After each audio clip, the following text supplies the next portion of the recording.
Hello, everybody. My name is Nick, and I'm very happy to welcome you to the very first episode of Book Plays. Book Plays is a podcast where I'll be tackling a broad range of segments and topics in the future, but it'll all tie back into literature and reading and writing. That's something I'm very passionate about. But who knows what we might branch out into in the future.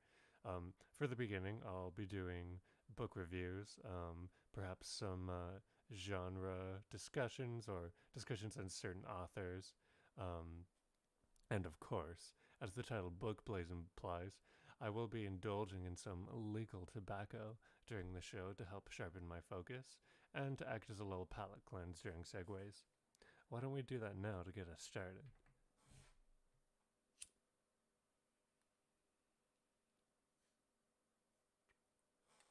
That's nice.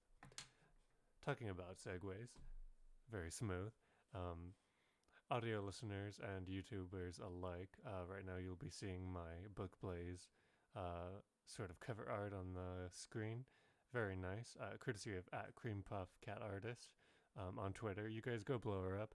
It does incredible work. If you want something custom like what you see here on the screen, very good work for a very reasonable commission. So you guys give her tons of love on Twitter. Um, but YouTube watchers, you guys will get a small additional visual component. You'll see on the screen shortly a PowerPoint just compiling most of my keynotes and a little bit of added visual flair. I'll be doing some different stills when I get into some book comparisons later on in this book review. Um, so just so you guys know, if you're on an audio only platform, check out the YouTube and see if you don't like the visual element a little bit better. Helps you keep better visual track of where we might be at a book or at a specific um, junction rather at the during a video. And generally, the topic will be up on the screen. For the beginning of this one, I just kind of wanted to lay everything out for you guys. One more thing, guys, you can catch me on YouTube, SoundCloud, and then hopefully shortly after I've uploaded those, Stitcher, and if I can work it, the Apple iTunes store. Um, and guys, you can also catch me on Twitter at BookBlaze, BOOK space BLAZE. Um, Same profile pic as the art you see up in the background now. Nice little pipe laying across the book. And catch me on Twitter every now and then for maybe quotes from authors, maybe poems talking about literature and new and up and coming books, and really whatever the fuck I want to talk about. That's the beauty of it. Um, so, guys, that all said, let's redirect and focus back in on the subject of today's Book Blaze review. We'll be blazing on The Solitude of Prime Numbers, a book released in 2008 by Paolo Giordano, originally in Italian, but pretty faithfully translated into English. From what I understand, though of Italian heritage, I don't speak a lick of it myself. That said, I don't see the hallmarks in this writing of poor translation. Not to say that I always agree with the writing style, but pretty separate sources there. So, The Solitude of Prime Numbers. You guys, I wouldn't expect a whole lot of you to be familiar with it, but who knows? Maybe some of you guys out there love this book. I would be surprised, but I've heard crazier things. Um, in this segment, I'd like to go over gems of books, so to say. But this one's a bit different. It's not really a diamond or a red ruby. I'd consider it more of the topaz of the literature world, if you will. You know what I mean? They're a dime a dozen. But that doesn't mean that we can't find our own sort of enjoyment out of this writing, right, guys? There's always a silver lining. A gemstone is still pretty to look at from some angle, and I think we'll find that angle on this book journey.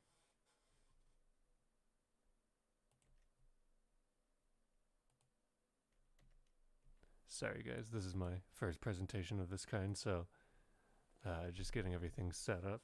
Whoa, spoilers there. All right, so let's take a look first at the front and back of this book, The Solitude of Prime Numbers. You can see up there the nice little pea pod we got going on. That's some cute cover art. Um, though I don't know if it's more art or literally just a picture of like a sugar snap pea. Either way, it's good. I like the style on that. It sets you up for good things to come. How unfortunate. Let's read some of these quotations here. Beautiful and affecting. An intimate psychological portrait of two prime numbers, together alone and alone together. That's from Booklist. From Entertainment Weekly, we've got, quote, seductive and unnerving. Uh, L, or Ellie, says elegant and fiercely intelligent. All right. Let's see. We've also got mesmerizing, an exquisite rendering of what one might call feelings at the subatomic level.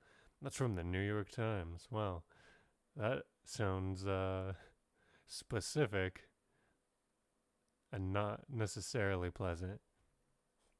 Final quote here on the back of the book. Quote, one of those rare books you just love in an instant. That's from Andrew Sean Greer, author of The Confession. Yeah, you guys know him if you know him. I have not heard of these books. Let's read the back of it, why don't we?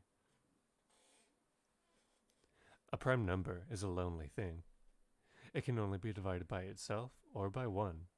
It never truly fits with another. Alex and Matea, both primes, are misfits, haunted by early tragedies. When the two meet as teenagers, they recognize in each other a kindred, damaged spirit. Years later, a chance encounter reunites them, and forces. Sorry, guys, I'm reading this off the screen. Forces a lifetime of concealed emotion to the surface. But can two prime numbers ever find a way to be together? This brilliantly conceived and elegantly written debut novel by the youngest winner ever of the prestigious Premio Strega Award has sold more than 1 million copies in Italy. The Solitude of Prime Numbers is a stunning meditation on loneliness, love, and what it means to be human. Whew. Getting a little hot under the collar just at all these adjectives. But we'll cool off shortly in this first chapter. So again, those of you watching my visual accompaniment, you'll notice that the keynotes are titled by my own self-partitioned arcs. To begin with, the first two arcs of the story that I've set out do follow chapter for chapter. For instance, this pre-Alice arc does cover the first chapter of the book. The second arc, as I've designated it, does cover the second chapter, but from there on out, we've bundled them. The chapters in this book are often as short as, one side of one page and then a few paragraphs on the next. So just for the sake of conveniency, that's a word. All right, so let's start off with the pre-Alice arc. To begin with, we've got a pretty symmetrical perspective. You could say we start off a chapter with Alice, our main girl, and then next chapter with Matea, though later on in the book we get a little less symmetrical. So we're starting off with Alice. She's at the age of 7, although it's not explicitly stated, it's cryptically hinted to us. Alice is living with her father and presumably her mother, though she's not mentioned in this chapter. Somewhere near a ski school, again, presumably in some sort of lodge in the mountains, but the setting's not really made clear. We're sort of more viscerally thrown into this, as with many things in this book, something I'm not a fan of. I always like Stephen King for his, if not sometimes overly, very descriptive settings. By the way, guys, we're in Italy during this book, but we won't really find that out until a character happens to mention it about halfway through the book. Otherwise, you'd never really know it. I mean, I guess the names are kind of a clue, but it's, I feel as though the setting of Italy, especially like snowy Italian mountains, you could really get into some detail, some flavor about that. But that doesn't happen in this story. like I said, topaz, folks. So, yes, we're in the mountains. Alice is 7 and attending a ski school. Now, it's noted that she started the ski school when she was 4, and we do get a description of a pass on her coat, which has a sticker that students receive at the end of each year at this school. She's got 3 stickers and started when she was 4. If my math is quite right, that'll equal out to 7. Um, my brother, if you're watching this, which I think you will be, double check my math on that. 4 plus 3, I think, is 7, but I've never been great at math. Um, so yeah, Alice hates pretty much everything as a 7-year-old. Doesn't really like skiing. Doesn't like her father. Granted, he's very intense. There's a lot of pressure on Alice to succeed here and go on to winning races, perhaps the Olympics. So there's a general sense of resentment already, which I kind of find honestly weird from a 7-year-old. Um, this is supposed to be setting up Alice's tragic past, and she already sort of acts like she's a tragic character, despite not much of that being, no reason for that really being described to us. Um, but we'll get into my thoughts on that a bit later in this book. We're already having we're already having some thematic parallels to bulimia in this. A little bit of a spoiler, but not really. Alice will struggle throughout this book with bulimia and anorexia, and interestingly enough, there's some weird, very early indication of that. There's a scene before she's headed out on a specific morning where she's ruminating through all of this as a 7-year-old. Um, she drinks some warm milk that her father gives her and then is so just stressed out that she vomits it up and feels a lot better after it. It's not necessarily described as intentional here, but it will be in the future. Um, so we establish sort of all of this stuff up front, and then we end the chapter out with more of the action. Alice heads out to the slopes for the day, meets up with her group and her instructor, and they end up going higher up on the mountain on a ski lift, where it's super foggy, and sooner rather than later, Alice gets distracted and separated from the group. She ends up on her own on a pretty advanced track, and eventually just completely falls up the mountain. Um, it's described that she falls only, quote, a few yards off of a hill, and yet that's enough to break her fibula, supposedly. Um, Pictured right here, looks like the back part of the bone right below the knee, the knee, running through the calf. Um, Sorry, guys, just checking my stuff here.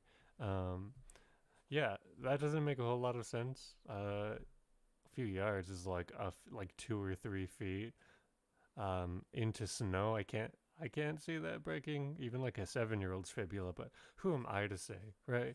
This is Palagiodano's world. Shit works however he wants it to, I suppose. That won't be the first time this happens this book. Now we're moving on to the next chapter, and this will be the pre-Matea arc. You might say it Matia, but I do not. I just call him Matea. Um, we're assuming here that Matea is 7, as he's always depicted as the same age as Ellis. So we'll go with that for now. We're introduced to Matea alongside his cognitively disabled twin sister. Again, I'm going to call her Michaela. It might be Michela, but too bad. So yeah, he's got a twin sister who is quite cognitively disabled. It's sort of a running theme, at least at this point in the story. There's a scene where Matea's dad, after the parents, after a few years of early childhood, they realize something is wrong with Michaela. And so he actually takes her into a developmental specialist and completely loses his shit in front of this, like, this person who's there to help him find, like, the best way to accommodate his daughter. Michaela can't take this star-shaped wooden cutout and put it properly into the star-shaped spot where it goes. She just doesn't. Shape recognition and association does not work for her at the age of around 7. And so the father actually, their last name is Ballasino, by the way. Mr. Ballasino fucking just jumps up and starts screaming at her in front of the specialist. He's like, just put it in the right spot, damn it. It's not difficult. Of course, that doesn't go over quite well with the specialist, but apparently he's not super concerned with it. Um, Now, Matea in the younger years is characterized as pretty begrudgingly looking after his sister. You know, they're in, for some reason, early elementary and preschool together, and he just sort of calms her down when she spazzes out. She'll have little episodes of getting upset. Uh, this is an interesting quote about the dynamic here. Quote, referring to Matea, his brain seemed to be a perfect machine in the same mysterious way that his sister's was so defective. The author seems to really relish in this. Like, there's, we'll get into it later, but, there, I, let's not say anything about it for now. I don't want to ruin future spoils for you guys. This book is like an onion, but unlike ogres, it you don't warm up to it. The further you get into the onion, you just sort of start to cry blood of agony. Well, that's not necessarily true. I laughed pretty hard at this book on my first read through, but that's because I was expecting like a nice, light little romance, and I got this fucking book. Um, Also, in this chapter, we get a really something that's funny to me. Um, the author describes Matea's brain, of course, as a perfect machine, but that's contradicted almost in the same chapter, almost immediately in the same chapter. We'll get to that. So Matea and Michaela get invited eventually at age 7 to a classmate's birthday party, something neither of them have done. Of course, the kid really just invites Michaela begrudgingly because he has to. His mom says he has to. Um, so they're all excited. And of course, Matea's mom says, you've got to take her along. So he does what any good brother would do, you know, right, with a dependent sibling. Leaves the house headed towards the party with Michaela, and he dumps her off at a park. Just sits her down and says, "Hey kid, you're really cramping my style here," and probably fucking, I don't know, smokes a Marlboro 100 and then goes off. Given the edge of the story, I would not put that past the 7-year-old, but that's just my headcanon. So yeah, he dumps her off at a park and goes on to the party for several hours. After like 2 hours, he eventually grows a conscience and realizes that, shockingly, his sister might not be in a good spot right now, and rushes back out of the party, back to the park to go try and find her in the evening glow, and she's nowhere to be found. The narrator, which is pretty clumsily put throughout this story, we end up getting a lot of what should be internal dialogue from characters just in raw narration from basically just Paolo Giordano. The narrator is not established as anyone we recognize from the story. Um, so Mateo's scrambling all around the park, and he eventually comes to this riverbed. Well, a full river, really. Um, it's more or less implied that Michaela's just drowned herself accidentally. He goes through a sequence of remembering how she's very drawn to water every time they go to the park.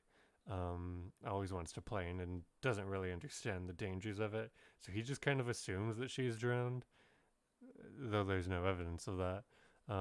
It So this is where we get back to Matea, the perfect fucking machine, Bolasino, because he literally walks along a path in the park and is like, "Yeah, I forgot the name of the trail. My dad always tells me what it is, but I can never remember." I mean, not that that's remotely an important point, but it does go a ways in beginning to sort of cheapen the effect of whatever, the impact of whatever the narrator might tell me, even the internal character dialogues, because I mean that's some pretty flagrant like contradiction, and it doesn't stop there. I mean, the having a perfect brain is meant to be sort of the character basis of Matea. It is one of the few, like, one of the few facts we get about him that's meant to make up the bulk of his character, and yet it is not very a very sound basis. I mean, in some sense, he's intelligent, but a perfect brain, the perfect machine. I would not ascribe that to him myself. Um, Anyways, so we're in the park and Matea's sort of processing all of this. It's a lot for a 7-year-old, right? If this happened to any of us, we'd be freaking the fuck out. And so he reverts to an old classic standby for stress relief, especially for 7-year-olds. We've all heard about this, right? Your 7-year-old gets a little upset. They're immature emotionally, and so how do they act out? Well, Matea does, as I think we've all seen 7-year-olds do. He picks up a broken beer bottle from the side of the river and stabs it, just plunges it into his own wrist, and just sort of sits there and watches the blood leak out. And he's like, ah, good. I feel the pain. Like, totally normal stuff for a 7-year-old, right? Am I right? Yeah, we've all done that. So yeah, a lot of shock value that is like unintentionally comedic in this story. Because again, I feel that like most of the stuff written in this book is Paolo Giordano's vision. Like this is how he sees it in his head. It's just that when he looks upon what he's created here, I think that he gets a whole lot more excited about it than I do, or probably anybody really reading this. Um, he seems to think this is a great story. We'll get to it. So in the high school years, Matea and Alice both make fast friends, you could say. Let's start with Matea. He befriends a kid named Dennis. Dennis's character trait is that he's gay, super gay, and he loves Matea, though he is closeted. Um, Setting up to have a pretty dynamic character here. You could do a lot with that.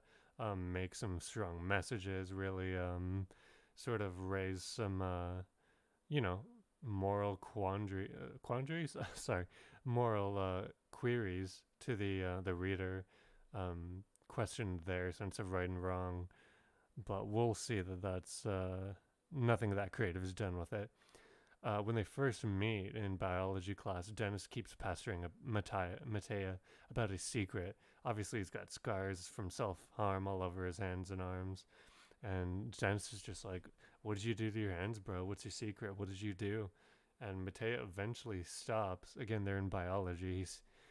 Sits up from the piece of meat that he's scalpeling with his scalpel, and he's just like, "Oh, you want to know what I did to my hand, right? Okay." And he jams this dirty meat scalpel in between one of his knuckles, like all the way in, and just fucking like starts cutting down, like rending the flesh on his hand. And end of scene there. Though we have a fun quote about the nature of this friendship between Matea and Dennis. Quote, in fact, they didn't talk much at all, but they spent time together, each in his own abyss, held safe and tight by the other's silence. That's relatable, am I right? Um, so, and let's talk now about a little bit of Alice's perspective on this. She makes a friend as well. Her name is Viola. Viola leads around a group of sort of lackeys around the school, girls who just admire her for the boldness with which she tells a lot of fake stories of sex and drug use. She's like 14 and has done almost none of this. She listens to her older sister and, just regurgitates a bunch of the same bullshit. This inspires quite a lot of admiration from these girls, who end up being a group of bullies, really. And Viola knows this. So Viola ends up in the locker room after gym alone with these guys. By the time she notices it, she realizes she's pretty much being targeted. She recalls from the year prior when this happened to a girl who was wouldn't comply with them basically, and so was forced into the boys' locker room and locked in there with them during like shower time. So clearly these are a bunch of fucking shithead high schoolers. Um, Alice is pretty much thinking the same thing's gonna happen to her. She realizes that whatever they're about to do to her, she might as well comply, or or risk the same thing. Um, so Viola is like, "Hey, you like gumdrops, Alice?" Alice is like, "Yeah, I could go for one. Why not?" So Viola painstakingly takes one out and she like runs it along the inner part of the hand washing basin. She dips in a few of the toilets, runs it along like the grout and the trimmings on the floor, getting it all fucking scummy. And then she's like, "All right, gumdrop time." And I mean, Alice does it. She thinks for a second, and we have this nice little dialogue interchange, starting with Alice and um, swapping back and forth to Viola every other line. Quote, "What if I don't? Then you accept the consequences. What are the consequences? You can't know that, ever." So great dialogue. You can come to expect more of the same, folks, so that does nothing for you. Well, shit. um, so yeah, that all happens. She eats the gumdrop, and then she's pretty much tied with Viola and the group. She's not a bitch. Well, at least she didn't. She's not a bitch in the context of bitching out of this dare, anyways. So Viola's pretty much obsessed with Alice now. The next day, she ends up dragging her along to skip school, catches her at the school front gate, and is like, "Nah, we're going downtown. We're getting a latte. We're going shopping." Um, Teaches Alice how to forge her dad's signature on like a paper attendance sheet that she apparently never thought to do that before. Um, and then uh, the next few days at school, she's pretty much like, "Hey, you got to find a boyfriend. I'm holding a party soon. You can't be, if you're gonna hang out with me, you got to prove that you can get some or something." It's a vague sort of like dominance play, really. But again, Alice goes along with it. She's suddenly enamored with this horrible person, um, who she previously had no interest in as a friend. Um, so they're looking around school one day, and Alice fucking looks at Matea being all emo in the corner with his bandaged ass hands, and this scalpel incident is apparently like it's a rumor going around the school at this point. Everyone knows about it, and Alice is like, "Oh yeah, that hot fucking cubic package of walking dick cake there. He looks like what I'm looking for." And even Viola's like, "Are you sure about that? Are you sure he's really the one?" His friend at least seems more stable. And Alice is like, "No, he's the one." So they walk up and invite both of them, no, sorry, Dennis and Matea to the party. And Matea plays it cool, like a smooth operator. He's not into this. He's like, "Nope, we're not going." Speaks on behalf of him and Dennis and walks away. Pisses off Viola, and honestly, this could be the end of the book if we just called it a short story. But no, I think that would be far too merciful. I had to read this hypnotic fever dream of a book twice, and well, obviously this is my first recording because I'm just that good. But theoretically, this in another timeline might be my third time recording this, so there's no way I'm ending here and letting you guys off the hook so easy. So, Matea that night happens to overhear his parents gossiping about him. He's walking by and eavesdrops on their conversation, and they're pretty much saying in so many terms that he's psychotic. His mother is like afraid of him. She's talking to the dad about how, we thought he was done with the cutting and he just keeps cutting. He's been doing this since like the middle school ages, as long as we know. Little do they know he was doing it since age fucking 7. Um, and she just thinks he's a creep. She's almost less comforted by the fact that he's clearly mentally unwell, but has perfect A's, straight A's in school. And the dad's like, well, the dad like realizes also that there's a problem, but he comes from the perspective of like, okay, you can't really complain about our kid getting straight A's. Like, maybe we should put maybe a little more effort in. Maybe it's pretty half-assed, honestly.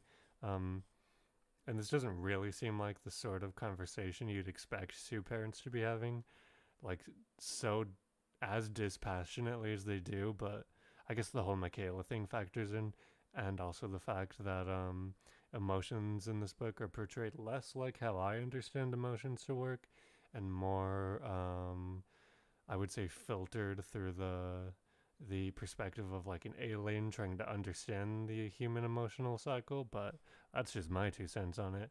Um, After overhearing this, of course, Matea has to jump out and be an edgelord. He's like, "Well, actually, I've got a friend, and we're going to a party tomorrow." And God knows Matea is ignorant to it, but he might as well go ahead and say, "Oh, also, my friend is gay. See how fucking edgy I am?" Of course, he doesn't actually know that at this point. Um, so let's see here.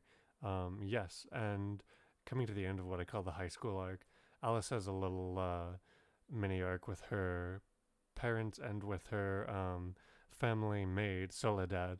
We get a little flashback as to a time when Alice was a kid and Soledad thought she's single now, but used to have a husband that basically left her. A fact that she conceals from everybody. She lies and says that her husband died in a tragic accident, tries to keep up this appearance.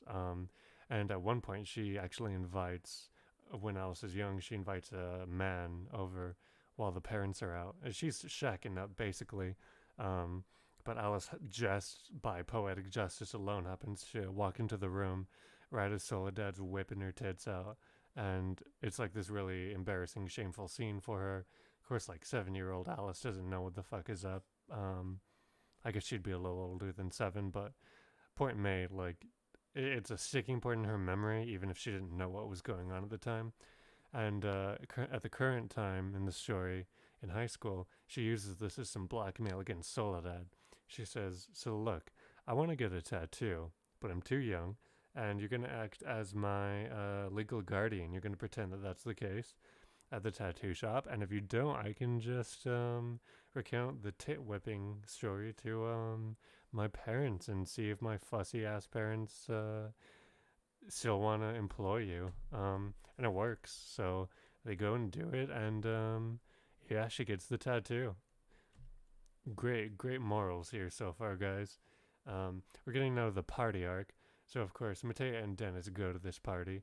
Um, it's a super awkward car ride from Matea's dad, where Matea hates what's happening. He thinks it's awkward as hell, and so does his dad. Everyone's awkward. Obviously, Matea and his parents are not on very good speaking terms at all, and Dennis is fucking loving it. Dennis is in the back seat, like, ah, fuck yeah. The night is cool and crisp. The air is smooth. The leather seats we're sitting on are nice and smooth. It's great, and I could just do this the rest of my life. um, so Dennis is having probably the best time he'll ever have in this book. This is probably peak Dennis right here, to be honest. Um, so they get to the party, and Matea and him no more than sit down, and Matea is just off in his own world. There's this whole angle throughout the book where, Matea is like this kid prodigy, and his mind, the perfect machine that it supposedly is, works in a very mathematical way as sort of a coping mechanism almost. In scenes where he's driving with his father, he's noticing the rain and exactly what angle it comes down at, and he'll even start spouting off about, well, it's if we without the proper tools for measuring, we'd never know if it was our fault or not. And his dad's like, "What? What do you mean our fault?" Well, our fault for the rain coming down crooked. Like, he's all super about angles and shit. So when he, of course, pours a cup of Coca-Cola, he gets super enamored with it because it's like sloshing back and forth. That thing you do, where you pour a cup super full to the brim and you're like, "Oh, how much more can it take before like a single drop will spill over?" And the physics don't really match up in what's depicted in this scene, because he pours it and then he sits down, and for like a solid 5 minutes he's just watching this cup of Coke, like, apparently splash back and forth, even though if you literally ever poured a cup of soda, the velocity is at its greatest when you first pour it. So, like, if it doesn't splash over when you pour it, you wouldn't sit for 5 minutes waiting to see if it happens to splash over, because the velocity is not at its greatest. But whatever. The fucking physics in Paolo Giordano's world do not work in the same way. So don't even question this shit. Here's a fun quote from that. By the way, the lackeys, Viola's girls, come over, and they've got a whole Viola and Alice have got a whole scheme set up to get Alice and Matea alone. So of course Dennis has to be lifted, and they have no trouble. These four girls like abducting him away from Matea. Uh, quote: Dennis froze. He sought Matea's help, but Matea was still absorbed in the quivering Coca-Cola. Because again, that's how physics works. Um, so yeah, they abduct him. And this is where Alice takes the time to swoop in and be like, "Hey, Matea," and he apparently is less interested in the quivering Coca-Cola at this point, and begins speaking with her. She's like, "Hey, let's go off somewhere else. Let's get out of here. It's quiet." And Matea's got no idea what's going on, but he fucking goes with it. Um, so they get together in, I think, Viola's room. But let's switch back to Alice's perspective and let's roll it back a scene or two. Um, Viola has a little pre-talk with Alice, and I can say that this is actually probably the one pretty good, like, um, actual positive message in this whole book that I can discern. This is the one actual instance of like a situation is presented where a character could be a total dumbass, and make a bad decision, and they instead don't. This is the one instance of that in this book, so we're gonna fucking appreciate it for what it is. Viola offers some stolen, presumably like painkillers, some sort of oxy or something that's gonna get her high as fuck. That Viola stole from her older sister, and Alice, though she pretends to take it to look good for the girls, she actually spits it out and doesn't do the drugs. You guys, let's give her a clap. Just the one though. Um, so Viola also gives her this advice about getting down and dirty with Matea. She says, quote, "No blowjobs, even if he asks you," and quote, "the max you're allowed to do the first time is a hand job." So real good character role models here, really giving us a lot to work with Viola. A real complex character is not a shithead, am I right? So all that said, um, yeah, they get into the room together, Matea and Alice, and they're talking about whatever. What's your favorite school subject? Alice is just beating around the bush, and when she realizes that Matea could not be possibly less interested, she just decides to go in for the kiss, and nothing said. And it's weird, and he like ends up pulling away, and he describes how he's not a fan of it. And then some weird mental gymnastics happens where he gets himself thinking, well, I don't even know really. Like they both monologue to themselves about how this is weird and awkward, and she really likes him, and he describes how he's not really a fan of her, but because this is a new emotion, like he's never felt this way before, he's gonna go with it. He distinctly says that he doesn't feel like he doesn't enjoy what's happening, although it is, again, this like ties back to his masochism, I would assume. He goes with it solely for the sake of like having a feeling in his body that he's never experienced, like this specific kind of weird uncomfortableness with someone, I guess. So they leave the room holding hands. um, Dennis happens to see it when they walk out, right as he's being forced to play truth and dare, and right at the same moment when the dare is made, because apparently one of the lackey girls, Julia, spelled Giulia, is actually into Dennis. And so they dare him to kiss her, and he does, and she fucking takes the reins and starts Frenching him, and he hates it because he's gay. And right as this happens, he sees Matea and Alice holding hands, and he's just having a real bad time. Don't expect much in the ways of like gratification for this character. And actually, we don't see much more of him in this story. And when we do get his mini arc, it's kind of a bad time. But we'll get into that later. So he runs off, and Viola gets pretty upset too. She, even though she set this up, she gets super jealous, and we get this description from the narrator of how Alice and Matea, they're super beautiful together, because obviously Alice, having broken her fibula when she was 7, it's kind of a plot point that she's got this kind of a canter when she walks. She's got a bit of a hobble, and she's super self-conscious about it. But when they walk holding hands together, Alice and Matea, it's described by the narrator as like this beautiful piece of art where the rhythms of their hips, you know, balance each other out, and the sum part of the the creation that's been sculpted between their bodies is more beautiful than, like, it's this really weird fantasy description where he just trails off about how like they look cool together, I guess. And Viola notices this and gets super upset, tells Alice that she's ruined the party, and then one of the lackey girls vomits. Like, it's not really it is explained after this chapter why, but in the scene we just get like these two are holding hands, they walk out, Dennis runs away, Viola's upset, tells Alice she's ruined the party, and then a girl vomits. And then Matei excuses himself to go find Dennis.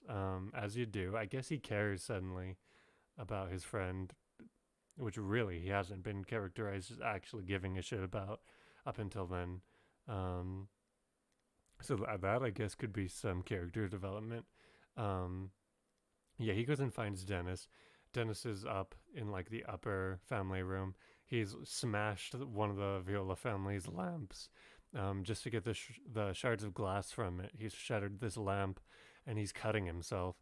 And Mateo's like, "Yo, what have you done to your hands, boy?" And he really doesn't seem to care. Dennis tells him, I just want, I never got you, Matea. I thought I might get you a little better if I experienced the pain that you feel. I want to feel the pain that you feel." And again, Matea is not even like, "No, how could you do this to yourself? I'm not worth it. Don't follow my example." He doesn't say anything like that. If anything else, he's probably more like, my headcanon is that he's upset that Dennis is stealing his main character basis. And he kind of just hurries by it. He's like, "Oh, you did that? Okay, we should probably leave the party now." But that's all that's really made out of it. So that's cool. Um, we're moving on to the end of the high school arc. And again, YouTube watchers, seeing the visual component, you'll notice that my keynotes are less exact here. From here on out, I've mostly just put the name of the arc that I've allocated the chapters into as a general guide of how to proceed through the plot points. They're, trust me, they're nice and firm in my brain. Unfortunately, they're not going anywhere for a while.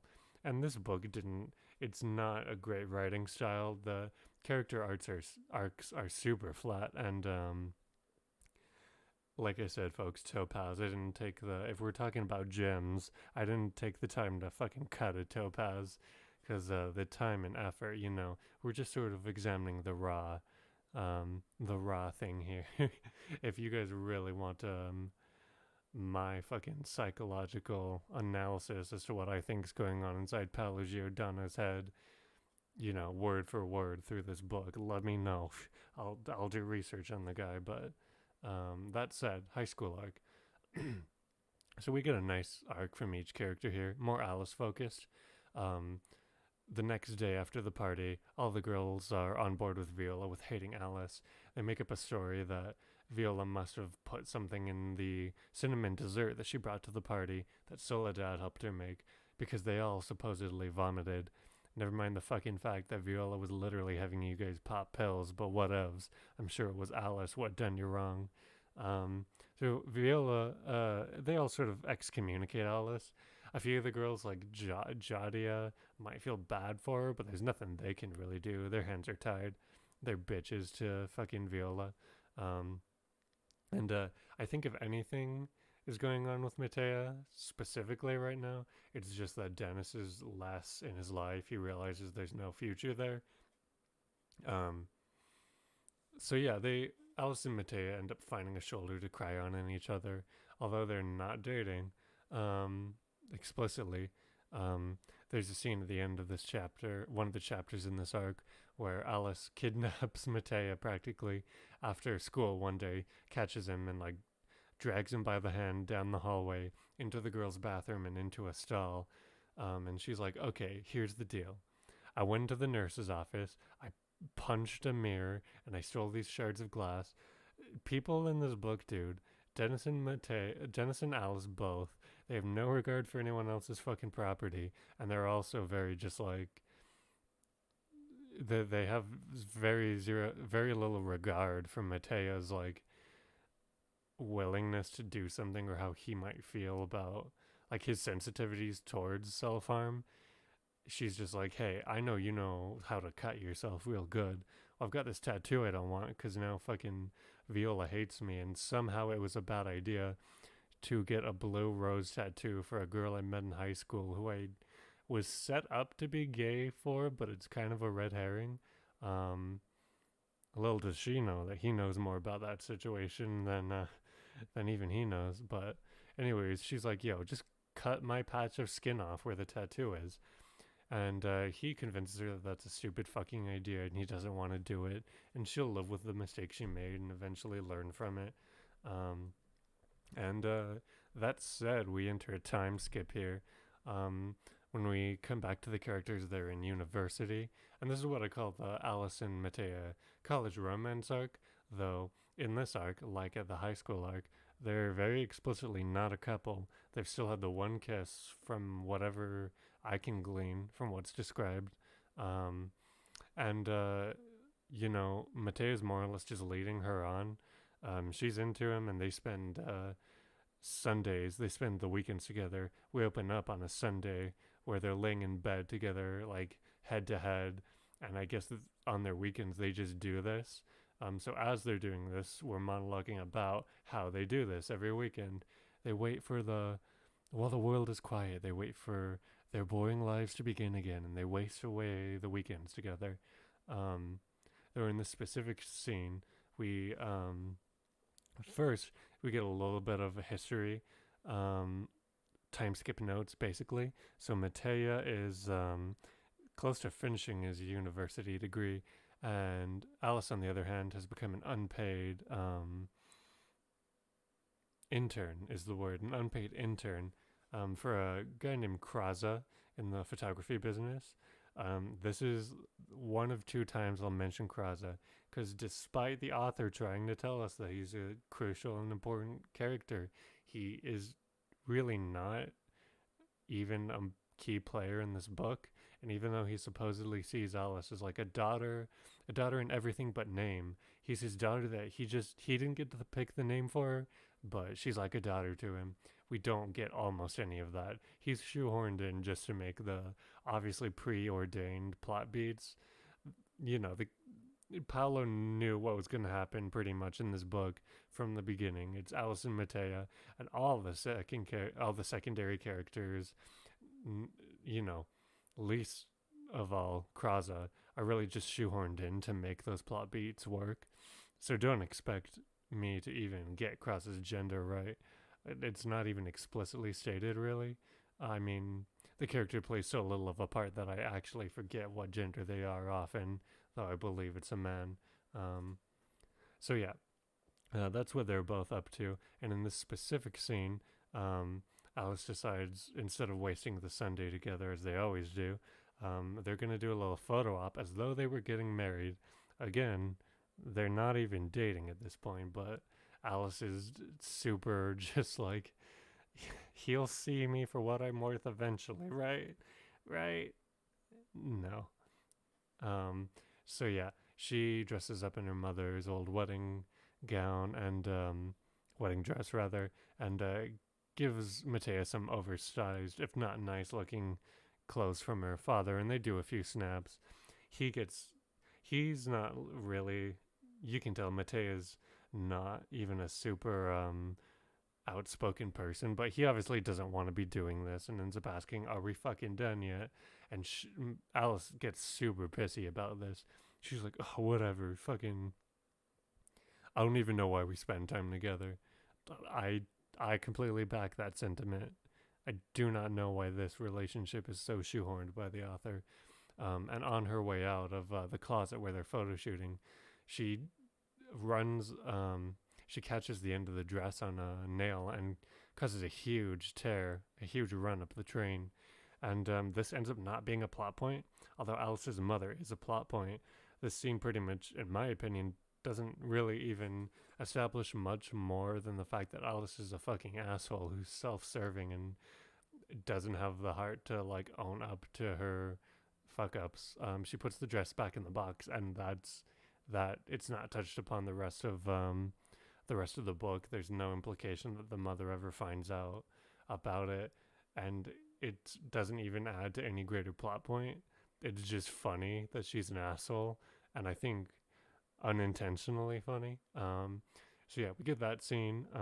Let me think here. So we go through college, and Matea ends up presenting his final sort of graduation dissertation. So he goes to the person in the university who's supposed to assign it, and he says, "Hey, actually, I know what I want to do for the dissertation. I want to solve the Riemann zeta function. I'm assuming that this is a real life mathematical function or principle. As to whether it was ever actually like an unsolved principle, I know there's some like mathematical theoretical principles out there that you can get some notoriety for solving. As to whether this was ever like an unsolved one, I don't know. In the context of this book, it's unsolved, and Matea basically wants to solve a mystery of mathematics for his college dissertation. And the professor treats this aspiring student like a pain in the ass, but he's also like, well, fucking, you want to put more work on yourself than I would give you for a dissertation? Go ahead and do it. Show me the calculations if you really think you can. And yeah, we get this scene where he's looking at it and he realizes, I don't have any plans for my future really. I'm fucking emo as shit. All I can really do is super good into math. So instead of thinking about my future, I'll just solve this fucking zeta function. And he like trips out. He gets super hyper focused to the point where the desk around him and the background setting of his room falls away in his vision to a background of black, and all he can physically see is like the book overlaid with swirling, like a swirling cross grid of mathematical functions. He's doing that meme if you guys have ever seen the fucking meme where it's just the lady with the subtitled fucking equations and the exasperated look on her face. He's just doing that until he solves an unsolved mathematical principle. We flip back around to Alice, and she is having a thing with her mother. Namely, her mother is super fucking ill and gets sent to the hospital. So Alice is spending a lot of time there, concerned for her mother, and her anorexia sort of kicks up more at this point. It's made more of a big plot point. She's not eating much, but the people around her don't really notice too much of it. At least not enough to say anything to her about it at this point.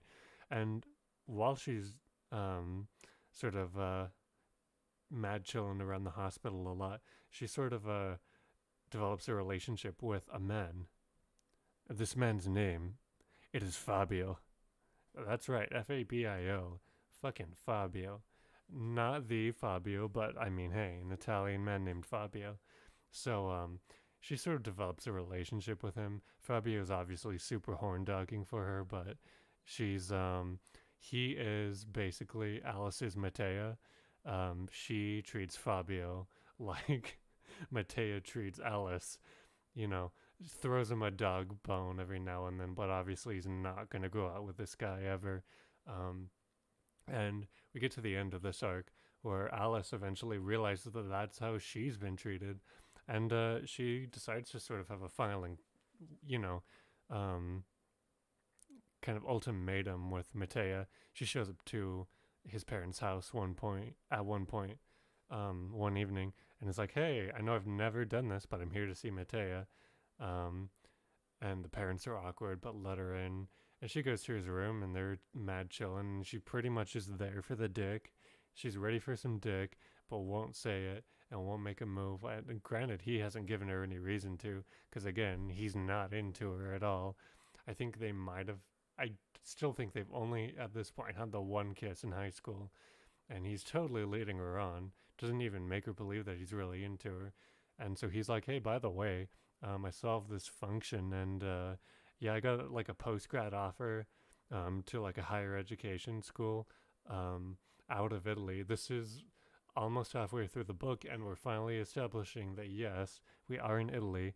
Though it's not, to my knowledge, I couldn't find where out of country he was going to high school. It doesn't say. It's not important. It's not like Paolo Giordano is gonna describe the Americas to us in any great detail when he couldn't even describe Italy in more detail than, and I quote, this comes up about 5 or more times when describing the setting, sumptuous sprawling vistas, because I guess that's all that Italy is. That's just at least in this world that Paolo's created, everybody's just an edgy kid who either cuts themselves or does drugs or is anorexic, and they all just live in gorgeous Italian estates, and that's just what Italy is for Paolo in his mind. Anyways, so yeah, he tells her, rather Matea tells Alice, yeah, I got this offer for post grad. I'm probably just gonna do it. And so ignorant to her emotions, obviously, she gets really upset. She's like, you know what? Yeah, that's cool. I've got cool stuff going on too. Like, I got this guy named Fabio. He's super cool. We're real serious. We're gonna go on a date. So, whatever. See ya. And she just drops that bombshell on him and leaves. And he's like surprised, but again, he doesn't care because he really doesn't care about her. Um, and pretty much right after this, she goes on a date with Fabio. He's a real smooth operator. Wines and dines her at his place, pops open the wine, smells like a man bathed in cologne. And yeah, Alice puts out the first date for him. And we're moving on here now to another time skip. We've got the end of the college romance arc. Let me think. I think I actually rolled most of that into the yes. So all of what I described was pretty much the beginning and end of the college romance arc. A winter time skip here, in between, where we get the beginning of the Fabio Alice relationship, and we get Matea going to post grad school out of Italy. So that's the end of the college romance arc. Time skip notes. So Alice and Fabio do get married. They get a property together, although they don't have they do have parents that are never touched upon. They don't have children, and that'll be a plot point coming up. Matea doesn't do a whole lot. He gets presumably graduates his post grad, but he's still outside of Italy, and he's actually teaching university now. Mathematics, of course.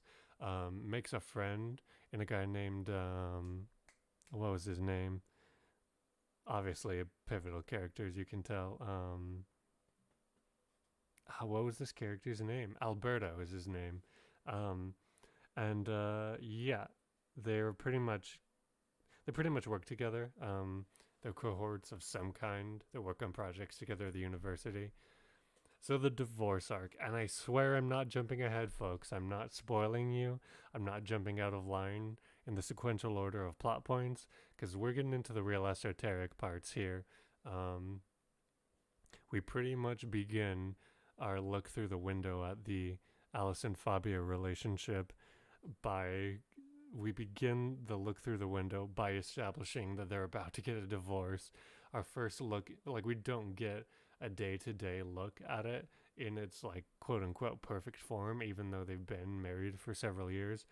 We're given the description of what their day-to-day looks like as in the middle of a several day span that is obviously quite different. The tensions that have persisted throughout the marriage are, when we pick it up, coming to a head, and Fabio can no longer really deal with it. So, yeah, these two don't have children, and the reason for that is that Alice has gotten quite bad with her bulimia and her anorexia, to the point, obviously, Fabio's a nurse, works with medical professionals, and he, at some point, realizes what's happening to his wife. They've been trying to have kids for a while, but she's completely infertile, and he ends up realizing why that is because she won't eat her food.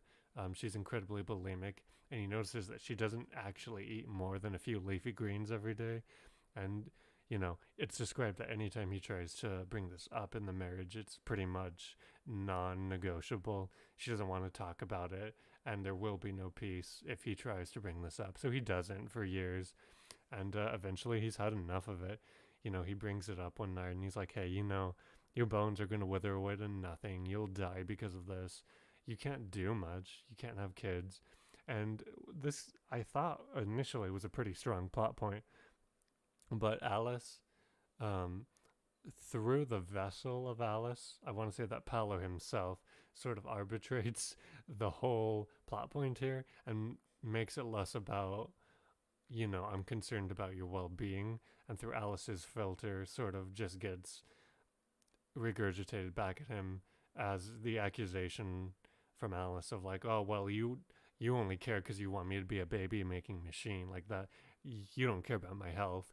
And Fabio doesn't deny that, even though his literal monologue is mostly about how like she can't survive that way. But yeah, he also only addresses his selfish inner desire, which again is painted as selfish, um, as wanting children, But Alice again never came at like it's a whole dysfunctional thing where she like pretended, oh yeah, I want children too. So even though in this whole divorce thing he's made out to be the asshole, I mean, arguably she's the bigger asshole because this whole thing would have been like, obviously she was in my opinion, the more selfish for not confiding any of this in Fabio. But it's shit book, shit relationship. We'll not linger on it. Um, it all kind of comes to a head. They go to bed angry after this argument, and they wake up in the morning, and Alice is like, "Oh, well, we've had similar. We've never talked about it in such out and out terms, but we've talked about this before, and he just understands that I'm not going to give on this, and he'll just back down. It'll be a regular day. He'll cuddle with me, and I'll understand that he's not going to bring it up again. He just understands that I'm not willing to change, and it'll be cool. But he's not there. He's very like distant the next day. And while she's getting lunch preparations on, she realizes that she needs to nudge him into like she needs to kind of needle him into accepting what's going on. So her ploy is this: hey Fabio, come get this rice down from the cupboard. I couldn't possibly get a step stool out and reach it. So he comes over and she is monologuing about how, yeah, she just wants him to get close to her. So he goes and gets the box of rice and kind of just snaps. He has an inner monologue about how he can't deal with this stuff anymore, and it all comes to a head in his mind. And what better to do than dump rice on your wife's head in this scenario? Because that's what grown adults do, right? And granted, she gets like surprisingly upset about this, and Paolo starts writing her in a very dainty sort of way, like a piece of rice gets in her eye, but it's very dramatically written. A grain of rice got in her eye and hurt Alice, and then she stumbled backwards. And so I guess she stumbles and grabs onto Fabio for like support, and he flips out. Like it catches him off guard, and he's already full of like adrenaline, and he's just like angry about the way everything's being handled. So the physical sensation of her like grabbing him, like pulling him, causes him to freak out while he's on the countertop, and he just kicks at her and fucking kicks her shoulder. Not intentionally, but obviously topples her over, and she's fine. But yeah, so the grain of rice hurts her in the eye, quote unquote, and then he kicks her in the shoulder, and she falls and hurts herself, except she doesn't have any injuries from it. So she's super pissed, obviously, and she just calls the marriage right there. She's like, nope, leave. And that's pretty much like he leaves. He's like, oh, but babe. And she's like, nope, you're leaving. So he leaves, goes to his parents, and he calls her a few more times, but she never picks up. And boom, that's the exit of Fabio in the story. About as quick as he came in, really. So from here, we go to establish that. We go on to establish that Alice. And this is all sort of circumspect to me, because it was established that for a while Alice wasn't even getting paid at work, so obviously Fabio was the sole breadwinner. And in the course of the next few months, if she was getting paid at all, Alice calls in with the flu to work and doesn't go in at all. So it's unknown how this house is getting paid for in the next few months, but it's supposedly not important. Alice just sort of wastes away there, won't even get out of bed anymore, won't eat anything at all. Though we do get a pretty cool description of her state of mind, where she lays in bed and she gets to the point where if her feet get cold, her toes get cold, she'll have like a fever dream that Rottweilers are eating her toes off, and if her hand starts to hurt a little bit, she'll imagine that it's being torched off um, by like an oven, like a spout of flames or something. So getting pretty delusional, which is some of the best descriptions in the book. Now, it is called the divorce arc, but we will flip over to Matea shortly here. Um, but I think, you guys, we're going to take a small break because let's remember what this show is called. We're on Book Blaze, and I wouldn't want to ramble on too much without living up to my namesake. So I think, you guys, it's time for a small tobacco break. Feel free and blaze along with your own legal tobacco if you've got it.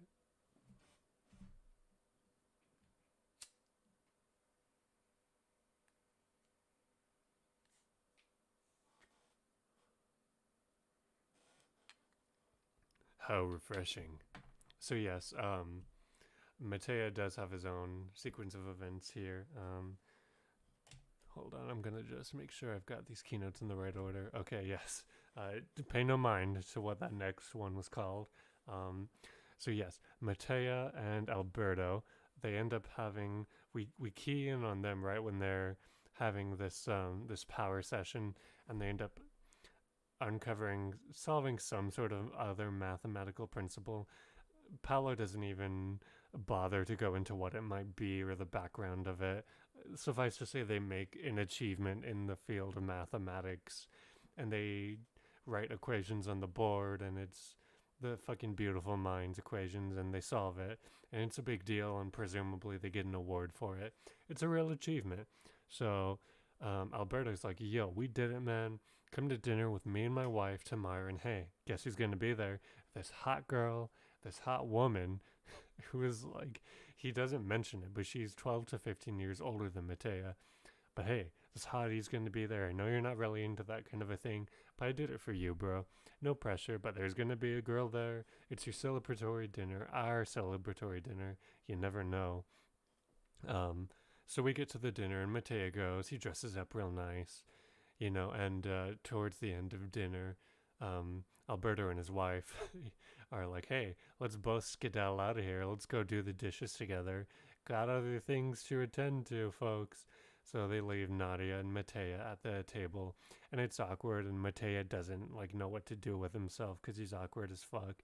Um, but we get this little monologue from Nadia where she kind of warms up to him, and she, what would probably be, if this sequence was ever going to be described, like in the opposite gender order, I assume that most authors, Paolo specifically, would probably write it as like a very predatory thing.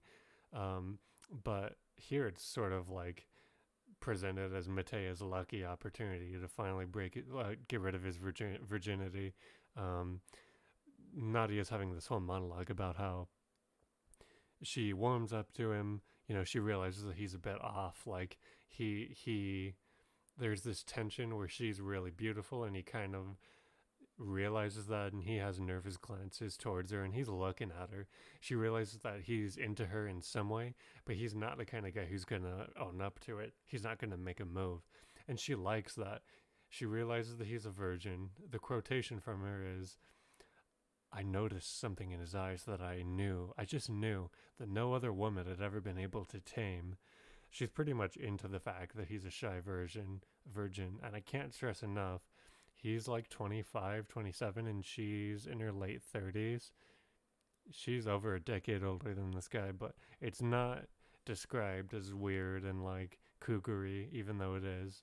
Um, so eventually the two get ready to head out, and Matea's like, hey, Alberto, thanks for the night, man. I'm just gonna bus home. And Alberto's like, dude, it's like 10. What bus? Take a cab with Nadia. And so he does. And Alberto's like, hey, her place is on the way anyways. It's just not for nothing. See ya, kids. So they get going, and Nadia has to literally grab his hand at her stop and be like, "Hey, let's go on, shall we?" And Matea's like, "Okay." Good old Matea goes with the fucking flow, even though really he seems to have no stake in the goings on in this story. Like Paolo's just set him up to be this very Mary Sue kind of gonna get whatever he wants sort of a character. And of course, Alice is off having her whole romp with Fabio. So for the sake of, like I said at the beginning, even if the story structure in this book isn't always um, exactly symmetrical, the development or what passes for character development in this story is pretty symmetrical between Alice and Matea. So applies to this specific instance because it is sort of like to have the final whatever's going to happen between Alice and Matea. Matea kind of has to get on her level. He has to lose his virginity. He has to have his own sort of flamey on the side piece romance that he can return to. You know, they both have to sort of front as though they've got other things to do beside each other, even though the whole fucking even point of this meandering story is that these two are gonna presumably get together. Um, so yeah, anyways, Nadia takes him home and they end up getting frisky. And it's weird, and um, it's through Matea's purview, so of course it's weirdly mathematical. Just imagine a hot sex scene, except all that's being focused on is like the angles of their legs and how much leg surface area is dangling off the sofa. It's hot as fuck, and I don't want to hear anything otherwise. Obviously, so that happens, but it's so awkward that as soon as they get in bed together, and as soon as Nadia's asleep, fucking Mateus sneaks out. He's like, nope, this is weird and I don't want to deal with feelings. And it wasn't even that great. So he leaves, sneaks out, and goes on to teach the next day. Oh, but we're not done yet, folks, because while he's teaching university, teaching mathematics, Nadia shows up. Um, and she sort of walks into the, what is it called? Like the, kind of the round room style, like auditorium college, typical college class. I don't know, guys. I did one semester of community college. I never attended one of these, but you know the kind. She walks in like a ghostly white dress and sits in the very back of the auditorium and just kind of ghosts in the back, making him feel real weird. So by the time this lesson is over, obviously she comes down from the seats and confronts him. And here is pretty much what happens. She starts off by saying, you know, Matea, I don't chase after men anymore. I'm going on 40 in the next few years. I don't chase boys around anymore. I don't beg people to stay in my life. That said, here's my number. Please call me and be in my life. Um, and he's like, okay. She's like, yep, call me. And he's like, I accept that you want me to do that. Very fucking milk toast middle of the road, couldn't be less invested in this. And she leaves with her parting remark of, you know, Matea, I don't know what's wrong with you, but I think I like it. So she's super into the fact that he's not at all into her. Probably turned on by the fact that he snuck out of bed with her, presumably. Again, it doesn't matter because this is the last we see of Nadia. Like, these characters are chucked around like candy. And speaking of candy, before we get to the end game, we got to talk about the Dennis arc. So Dennis, right?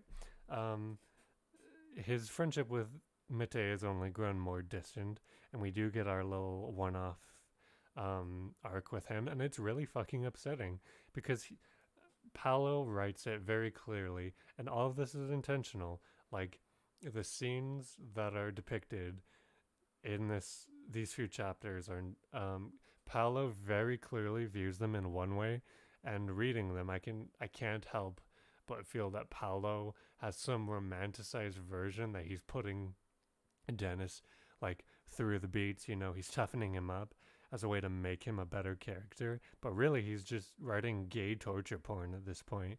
So yeah, Dennis goes to his first gay bar to sort of get acquainted with his own gayness and try and be in a place where it's open and acceptable. And he ends up getting super hot under the collar. Literally the first person who sits down with him at a gay bar is like homeless. It's like an older dude with grizzly gray hair and like rotting teeth. And Dennis, this is no person I've ever known, gay, straight, or in between. He just gets so hot about his own homosexuality. Like he just has this mental snap where he's thinking so much about the fact that he is a closeted gay person that he like rushes this homeless gay dude into a bathroom and things happen. Okay, Dennis gives him a handy and things happen and then he feels horrible about it afterwards. Like there's no sense of relief for him because why would there be? um, and then he gets more confident in himself afterwards and he starts frequenting gay bars. And then he goes to like a butt sex festival that's held in the foothills of this town.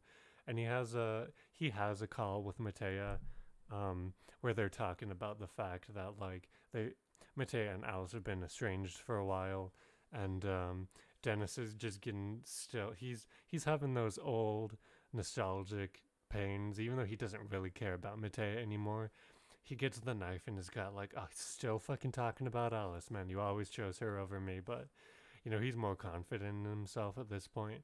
So he's like, whatever, bro. Like, you guys have been on and off for years. Go for it. You've never seemed to care about anyone else. I didn't think you cared for her, but if anybody, I guess it would be her. So decide what you want. Um, and with that, the Dennis arc ends. I guess he's better off as a character, is what Paolo wants us to believe. But it's sort of, we're shown the process, which is just gay torture porn. And then mm, through narration, Paolo tries to coax us into believing that this is a good end for Dennis. It's not. This character had some of the best potential. He at least is written a bit better than the main characters, but it was all wasted. He's not taken anywhere interesting. Um, and that established, folks, we're moving on to the endgame arc. Let me just double check here and make sure that I'm still recording, because this has been my best session yet, and I don't much care for the idea of losing this again. Theoretically, I mean, obviously, this is my first recording, first try. I'm just that kind of guy. So, end game. We're there already. Let me set the scene. So, we've got Matea. He's fresh off sort of an ego boost. If sexual encounters can give this man any sort of ego boost, he's got one. He's solved some cool, groundbreaking equations with Alberto. He's feeling good. And Alice, on the other hand, is on the opposite spectrum. She's doing pretty bad. So, she ends up trying to go back to work one day, and her boss, Kraza, is like, yo, you're sick as fuck. Obviously, realizes that he can't exactly say it to her face, so he sort of preempts himself. On her first day back at work, she's not up to much. She's not really getting much done. So he's like, hey, why don't we get out of here a little bit early? Let's go for an early lunch. That's the pretense anyways, and she kind of goes hook, line, and sinker. But Kraza ends up taking her to the hospital, and he's like, all right, you're sick as hell. I've never seen you like this. You're skin and bones. I don't care what you gotta do. Fabio works here. You don't have to go see him, but you have to get some help. And you're not welcome back at work until you get some actual medical help for your illness. And kicks her out of the car, and she's so gung-ho. She's like, I'm not doing it. I'm not fucking listening to Kraza. So she tries to walk away from the hospital, and she's so physically frail at this point that her old injury, her broken fibula, sort of becomes weak again at the most convenient moment, of course. But also sensible given how anorexic she is at this point. It sort of buckles back on her, and she realizes she's not going to be able to walk away from the hospital and get anywhere. So she goes in, she's walking around, and we get a scene where she notices a woman. She notices a young lady jumping in and out of the elevator on the second floor, and she's kind of just playing around with the door. She's tripping the sensor and making the elevator door open and close and open and close and playing with it in a childish way. And Alice is pretty dissociative at this point, but she notices something familiar in the girl. She feels like she's seen her before. She notices the long, um, glossy, kind of black, bushy hair is familiar, and the smile is really familiar. It's like just the canines, like the lips part just enough to show this timid sort of canine smile. And she realizes, oh man, like Matea told me before that he had a twin sister. What if this is just her? She's certainly behaving in sort of a mentally impaired kind of a way. She's not using any words. And Alice is just sort of there dissociating as fuck when presumably the caretaker of Michaela shows up um, and grabs her hand. You know, this older woman, and without a word, she doesn't say anything to Alice, doesn't justify herself, but she grabs Michaela and leads her off. And Alice at this point realizes I should say something, I should call out to them, I should try and make contact with them. She wants to reach out and be like, hey, wait, hold on. Um, and instead, she fucking falls backwards and passes out because she hasn't eaten, and her blood sugar is incredibly low, and her body's kind of falling apart because you can't live on not eating. Um, so yeah, she passes out and wakes up a little bit later. Um, to a nurse pretty much giving her a once over, and she's like, yeah, you passed out in the hospital, like we're gonna have to look at you. And Alice insists, she's like, no, I don't want to be looked at, you can't force me to do it. And the nurse is like, okay, well enough, I mean, you're right, I won't do that. So she leaves. Doesn't sue Fabio, by the way, he's done in this story. And you know, she sort of begins to doubt herself. She's like, what if that wasn't really Michaela? But I thought it was. She looks a lot like Matea. So she sends a postcard to Matea outside of Italy, wherever the fuck he is. And you gotta hand it to her, man. The dialogue in this story is beautiful. And it's fucking idiocy. And its simple way in which it really conveys almost nothing. She sends a postcard to him, and it's literally 5 letters. She writes on the back of a paper, and she's like, I need to see you. Come to Italy. And he fucking drops everything he's got going on at grad school, at his university teaching job, and he goes to Italy. He flies in. He's like, sorry, Alberto. I know we've got shit going on, but you can deal with that, right? All right, goodbye. Um, Goes to Italy right quick. And this is the end game, folks. We get into some really like avant-garde, esoteric plot beats here where things start happening and they don't have any real relevance. Again, I feel like the plot beats are very planned out in this story, and the why as to why they happen. The outcome was obviously decided from the beginning. Paolo Giordano knew what was going to happen. He didn't know how or why it was going to happen, and how and why sort of takes a back seat. It's like secondary. In this book, it doesn't seem that it's as important. It's the classic opposite of, you know, don't worry about the destination, kid. It's how you get there. That's the opposite of how Paolo views it. The end, getting to the end is more important than having how we get there make any sense. I don't even know. This story type does not fit into the hero's journey, certainly. It doesn't fit into many, doesn't fit into any story archetype that I know of. So yes, he goes to Italy. He sees his parents for about 5 minutes, but obviously doesn't give a fuck about them. And he goes to Alice's place, right?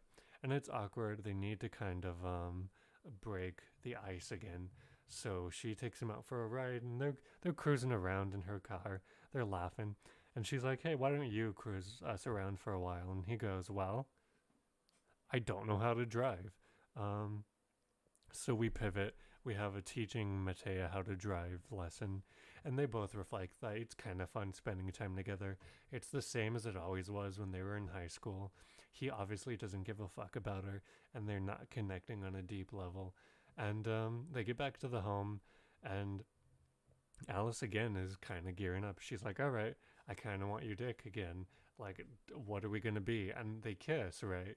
And then he runs off to the bathroom. He's not having a good time, and it's not Nadia, right? It's not brought up that he has stronger feelings for her than Alice. Nadia's not even brought into the equation. He just really realizes that wow, again, my body's like rejecting kiss. Like, I don't know what to tell you. He monologues to himself and it doesn't make a lot of sense, but his body's just too awkward. Like, he kisses Alice and then he feels very dysphoric about it. Um, and so she's super put off and he doesn't want to like continue any farther. And so we end the story off. She gets super pissy again and she's like, "You know what? You should leave now." And he's like, "Wait, but I know we fucked around this afternoon. Like, all we did was drive and then kiss and be awkward, but didn't you call me here for something? It kind of seemed important that you wanted me to fly in." And she's like, "Nah, I didn't have anything to tell you. Nothing I wanted to tell you about your. No, nothing. Nothing important. See ya." And that's the end of it. We get an ending monologue where he's like, "All right, well, I'm going back to Italy. I'm not coming back again." And we get an inner monologue from her where she kind of sits up in her bed and she draws the blinds for the first, she opens them rather for the first time in months. And she kind of feels like she has come to some sort of end. Like she doesn't need to go back to Mate anymore. They're not going to be together. And she's come to that conclusion and she feels like she's better off for it. And end of story. So yeah, that all happens. Not a very substantive story, not a very substantive end to it. There's a lot of, like I said, my first read through of this book, I laughed a lot because the scene with the beer bottle, the unabashed, gross way in which a gay character is mishandled, the mishandling of, you know, Michaela's plot point, where the author could say something about the way that mentally handicapped people are treated, but doesn't, could say something about the LGBT community and the sort of disposition in which a lot of gay people are in this world. But nope, doesn't talk about that, doesn't make a plot point out of any of it. Um, just kind of cyclically touches upon it in a way that Paolo hopes is deep, but isn't, in my opinion.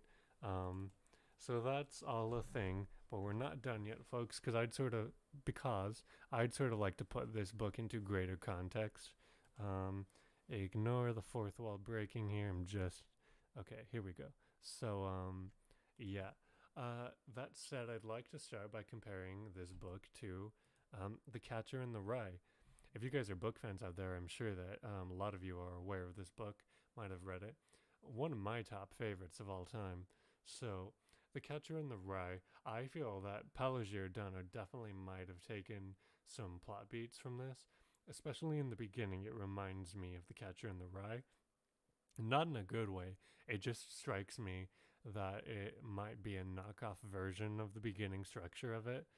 It's very edgy, and both of these characters are positioned similarly to Holden Caulfield in The Catcher in the Rye, where they're sort of cast-offs, and they come from this um, more well-off sort of sect of society, and they don't themselves really appreciate or understand the value of that. It's just what it is for them, so they always sort of treat the world as though they're always going to live in that sort of an environment. Not dissimilar from Holden Caulfield, except as you can see, there was no real biting commentary in the Solitude of Prime Numbers about, social hierarchies or, the difference in privilege between well-off people and the poor people. We don't, the poor people of Italy specifically.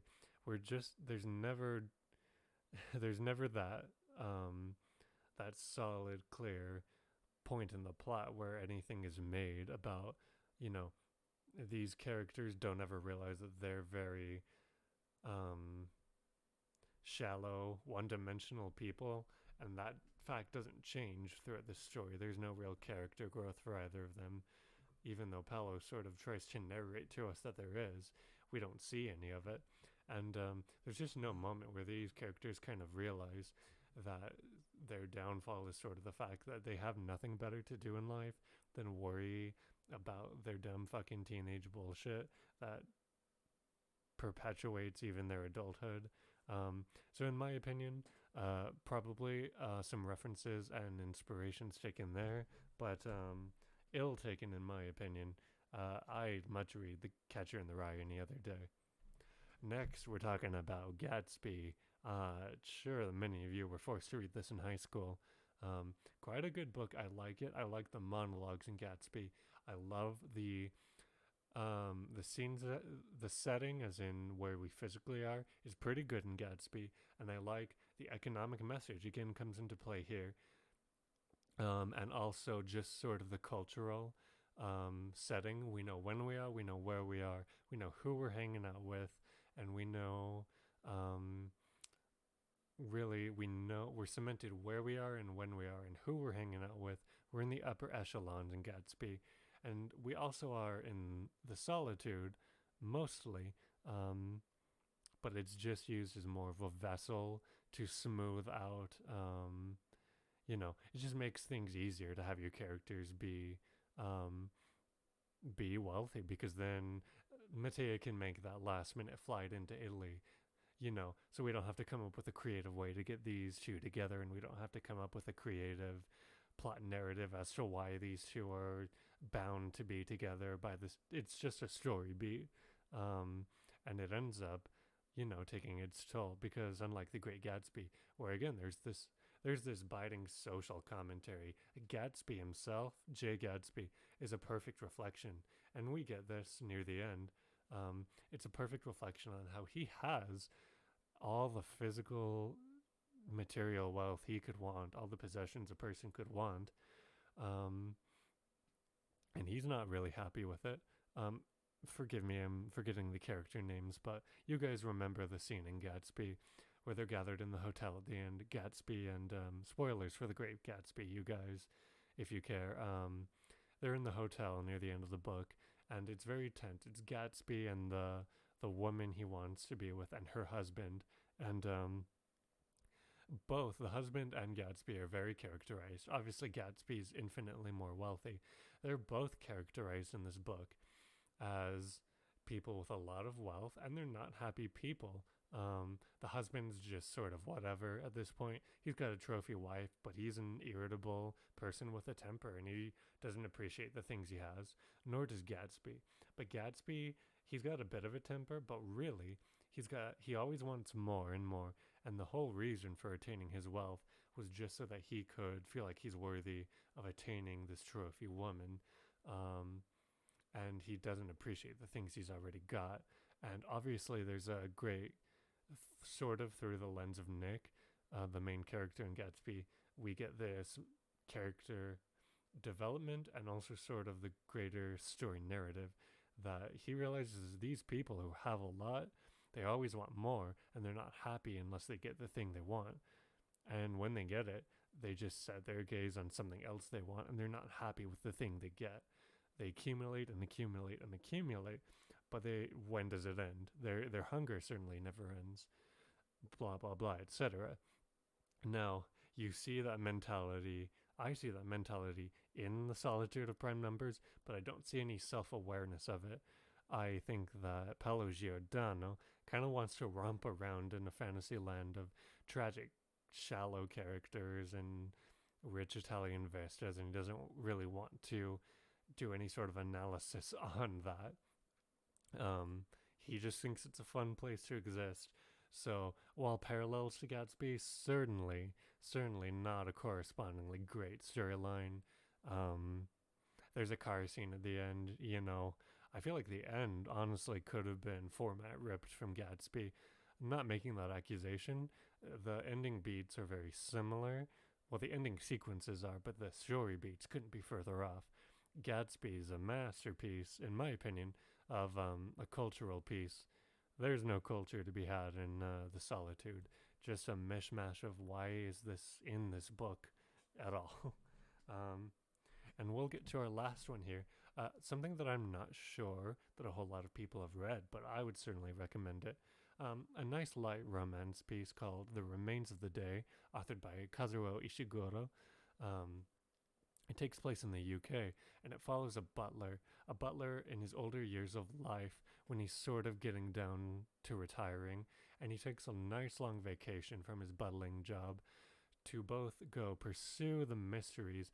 There's some mysteries surrounding the person he's been buttling for decades. He kind of wants to come to some closure about his master, but he also wants to come to closure about the lost love of his life. This woman um, he's had,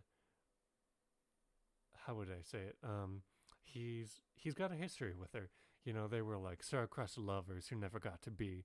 They were never at the right point in each other's lives to be together, and she ends up in a different relationship. Um, the end of The Solitude really reminds me what the ending of, sort of the sentimental ending of it and what it's really meant to mean for each character matches up pretty good with this one. And unlike The Catcher in the Rye and Gatsby, I I would doubt if Paolo Giordano ever really read this. He could have. This book is good enough and available enough in the States, despite being a UK production, to where I could see it being an international bestseller.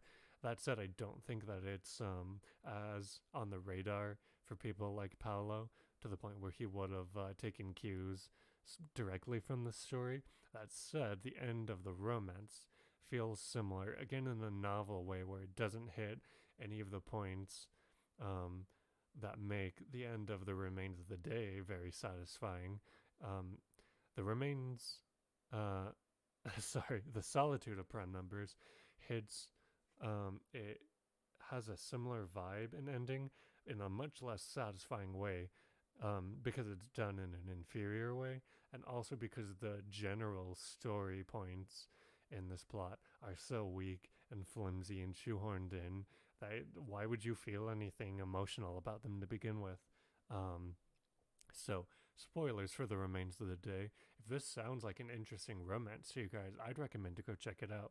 You know, it's not a genre that I'm always too vested in, but if I'm going to spend an afternoon with a cup of tea, a nice light book, when I'm not really trying to grate my mind against some hard psychological factor, and I'm really not trying for high fantasy, maybe I don't want to invest 8 hours out of the day into starting The Lord of the Rings again, I might pick up something like this, and I certainly see myself reading The Remains of the Day again.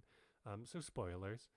But at the end of it, we get this beautiful sort of conclusion to where the butler he meets up again with his lost lover, and they're both in the twilight years of their life, and they both sort of come to the conclusion that she's with another man, she's got children, or maybe doesn't, but she's in her own place in life, and whatever there once was between the butler and her, whatever fantasies and high hopes, pipe dreams that those two held out throughout the years that they might get together, and these wistful fantasies that he would come along to sweep her off her feet, and he'd quit the buttling thing, and they'd go live their own romantic story filled life together.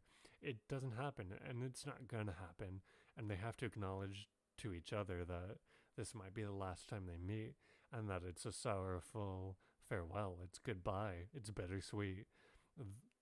They have to make peace with what they've already got in their lives, and they have to make peace with who they are and what they've done.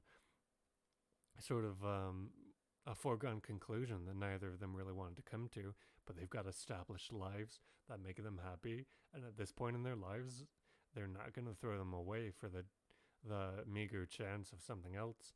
And it's bittersweet, but it's a beautiful ending. It's something I like because I like that in a story where you don't just get the happy ending, and it's significant. It's very bittersweet. It's that 80% cocoa.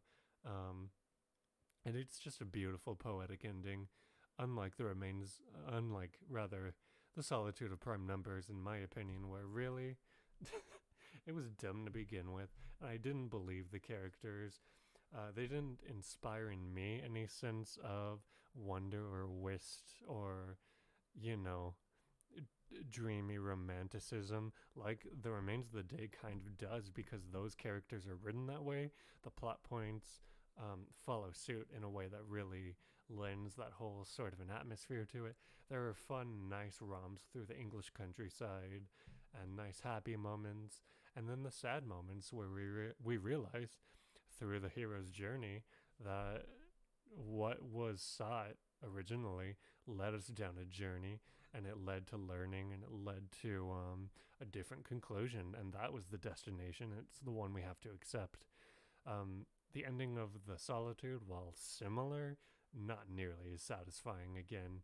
Um, so yeah, that was the comparison to The Remains of the Day, The Great Gatsby, and The Catcher in the Rye. And that overall, you guys, that's going to be the end of the first Book Blaze review. Thanks, you guys, if you've held on this whole time. This one might be a little bit longer than I intend them in the future. Not quite sure. I just kind of wanted to get all the information now about this to you guys. I'm very excited to do another one. I'm going to listen back to the audio and hope to God that this recording's good, because this is the third time I've done this, and this is the longest recording I've gotten. But I feel good about it. I hope that you guys really like what I'm doing here. Let me know in the comments. Send me DMs. Let me know what you would like to see from me. Would you like another review? What should I review next? The next ones will probably be a review. I don't know. What would you like to see out of a stream? What kind of genres would genres? What kind of genres would you like me to cover next? I'm open to whatever you guys would like to see, so let me know. Drop a like on whatever platform you're on. YouTubers, give me a subscription, hit the bell, you'll see much more from me.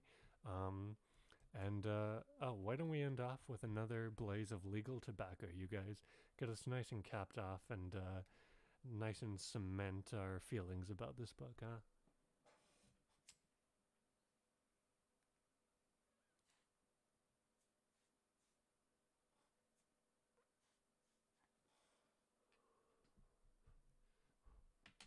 Well, the ending of the story might have been bittersweet, but we can always end it off with the sweet, sweet nicotine from legal tobacco. All right, you guys, stay blazing. Bye.